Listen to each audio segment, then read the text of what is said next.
শুধু পুরুষকে আল্লাহ রাব্বুল রাসূল বলেননি, সব মানুষ এই 7 শ্রেণীর মধ্যে যারা পড়বে তাদেরকে আল্লাহ রাব্বুল আলামিন আরশের ছায়ায় ছায়া দেবেন। প্রশ্ন হচ্ছে, হাদিসে বর্ণিত 7 ব্যক্তির হাদিস কি শুধু পুরুষদের জন্য প্রযোজ্য নাকি নারী ও পুরুষ উভয়ের জন্য প্রযোজ্য? অর্থাৎ একটা হাদিসের কথা তিনি বলছেন, হাদিসটা সহিহ বুখারী মুসলিমে বর্ণিত হয়েছে। হাদিসটা আমি একটু পড়ি। عن ابي هريره رضي الله تعالى عنه قال قال رسول الله صلى الله عليه وسلم سبعة يظلهم الله في ظله يوم لا ظل الا ظله। কিয়ামতের দিন আল্লাহ রাব্বুল আলামিনের আরশের ছায়া ছাড়া আর কোনো ছায়া থাকবে না। এই ছায়ায় 7 শ্রেণীর মানুষকে আল্লাহ স্থান দান করবেন। এক, ইমামুন আদিলুন, ন্যায়পরায়ণ শাসক। আমাদের ইউনূস সরকার ন্যায়পরায়ণ শাসক হবেন। আমরা একটু আগে তার নিকট যে দাবি রাখলাম, উনি ন্যায়ানুগ বিচার করবেন। ওটা মূর্তি যেমন ভাঙ্গা হলো, এই মূর্তিগুলো ওখানে ভাঙ্গি ফেলেন, তাহলে উনি ইমামে আদেল হবেন। ইমামে কি হবেন? আদিলুন, ন্যায়পরায়ণ শাসক। এই ন্যায়পরায়ণ শাসক কিয়ামতের দিন আল্লাহর আরশের ছায়ায় ছায়া পাবেন। 2 নম্বর, শাবুন নাশা ফি তাআতিল্লাহ, যে যুবক আল্লাহর আনুগত্যে বড় হয়েছে, যে যুবক আল্লাহর আনুগত্য স্বীকার করে নিয়ে আমল করেছে। তরুণদের প্রতি এখানে গুরুত্ব দেওয়া হয়েছে। 2 নম্বরের গুরুত্ব তরুণ সমাজ, যে তরুণ সমাজের আন্দোলনে স্বৈরাচার মুক্ত হয়েছে, সেই তরুণ সমাজ যদি তাআতিল্লাহ, আল্লাহর আনুগত্যে নিজেকে বড় করতে থাকে, ওই তরুণ সমাজ কাল কিয়ামতের ছায়ায়, আল্লাহর আরশের ছায়ায় ছায়া পাবে। 3 নম্বর, রাজুলুন কলবু মুআল্লাকুম বিল মাসাজিদ, প্রত্যেক সেই ব্যক্তি, নারী পুরুষ, ছোট বড়, তরুণ তরুণী, যে কেউ হোক, যার অন্তর মসজিদের সাথে লটকানো। অর্থাৎ নারীরা মসজিদে আযান হলেই সালাতের জন্য প্রস্তুতি নেবে, পুরুষেরা না সালাতের আযান হলেই ব্যবসা বাণিজ্য, কৃষি খামার, চাকরি বাকরি সব ছেড়ে মসজিদে আসবে। এই ধরনের যারা নারী পুরুষ থাকবে, আল্লাহ রাব্বুল আলামিন কিয়ামতের দিনে আরশের ছায়ায় তাদেরকে স্থান দেবেন। 4 নম্বর, রাজুলানি তাহাব্বা ফিল্লাহি ইজতামা আলাইহি ওয়া তাফাররাকা আলাইহি, ওই 2 পুরুষ যারা পরস্পরকে ভালোবাসে, যেমন গত জুমায় ভালোবাসার আলোচনা হয়েছে। হ্যাঁ, পরস্পরকে ভালোবাসে আল্লাহর জন্য, পরস্পরকে ঘৃণা করে আল্লাহর জন্য। আমরা ঘৃণা করি কেন?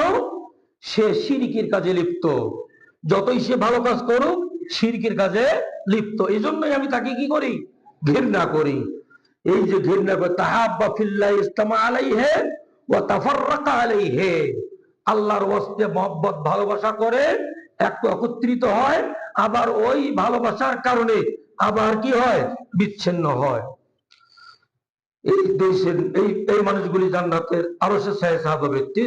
5 নম্বর, ওয়ারাজুলুন দাআত ইমরাতুন যাতু মুনসিবিন ওয়া জামালিন ফাকালা ইন্নী আখাফুল্লাহ, আর সেই পুরুষ যাকে সম্ভ্রান্ত পরিবারের উচ্চ পদস্থ কর্মকর্তা, একজন নারী সুন্দরী, যাকে অপকর্মের প্রতি আহ্বান করে, আর ওই পুরুষ বলে আমি ইন্নী আখাফুল্লাহ, আমি আল্লাহকে ভয় করি, ফেসবুকে আমি তোমার সাথে প্রেম করব না, আমি তোমার সাথে অনলাইনে প্রেম করব না, আমি আল্লাহকে ভয় করি। যেমন আপনারা ওই যে হয়তো দেখতেছেন যে ভিডিও কল বা ফোন আলাপ অনেকেরই ফাঁস হয়ে যায়, অনেকগুলি কথা কিন্তু ধরা পড়তেছে। আল্লাহ রাব্বুল আলামিন এইরকম একেবারে এমন সুন্দর নিখুঁত রেকর্ড সেট করে রাখছেন, রেকর্ডার। সেই রেকর্ড গুলি আল্লাহ কিয়ামতের দিনে বাজাবেন সব। আপনি আমি যত কর্ম অপকর্ম করি, সবগুলির রেকর্ড ওখানে জমা হচ্ছে। যদি কাউকে কোনো সম্ভ্রান্ত পরিবারের সুন্দরী মেয়ে অপকর্মের প্রতি আহ্বান করে, আর যদি সে সেটাকে প্রত্যাখ্যান করে, এই বলে যে আমি আল্লাহকে ভয় করি, ওই ব্যক্তিও ছায়া পাবে, ছায়া পাবে। 6 নম্বর, রাজুলুন তাসাদ্দাকা বিসাদাকাতিন ফাআখফা হাত্তা লা তা'লামা শিমালুহু মা ইউনফিকু ইয়ামিনুহু, সেই ব্যক্তি, যে ব্যক্তি আল্লাহর রাস্তায় দান করে, ডান হাত যা করে বাম হাত টের পায় না। অর্থাৎ অতি গোপনে নাম প্রচারের জন্য নয়, লৌকিকতার জন্য নয়, লোক দেখানোর জন্য নয়, আমি আল্লাহকে সন্তুষ্ট করার জন্য দান করলাম। এই দান যে গোপনে করে ওই ব্যক্তি আরশের ছায়ে ছায়া পাবে। 7 নম্বর, রজুলুন যাকারাল্লাহ খালিয়ান, একান্তে আল্লাহকে স্মরণ করে, ফাফাজাত আইনাহু, স্মরণ করিয়া জীবনের সমস্ত গুনার কথা মনে করে, আমি এতগুলি পাপ করেছি, এতগুলি খারাপ কাজ করেছি, এতগুলি অন্যায় করেছি, তারপরে চোখের পানি ছেড়ে আল্লাহর কাছে মাপ চায়, ওই পাপী লোকটাও আল্লাহ রাব্বুল আলামিনের আরশের ছায়ায় ছায়া পাবে। তো এই যে 7 শ্রেণীর মানুষের কথা বলা হয়েছে, এখানে নারী পুরুষ, ছোট বড়, তরুণ তরুণী, রাজা বাদশাহ, প্রজা রাজা, রাজনীতিবিদ, সমাজনীতিবিদ, বিজ্ঞানী, শিক্ষক শিক্ষিকা, ছাত্র ছাত্রী, কৃষক কৃষিনী, সকলেই এর মধ্যে অন্তর্ভুক্ত। শুধু পুরুষকে আল্লাহ রাব্বুল রাসূল বলেননি। সব মানুষ এই 7 শ্রেণীর মধ্যে যারা পড়বে তাদেরকে আল্লাহ রাব্বুল আলামিন আরশের ছায়ায় ছায়া দেবেন।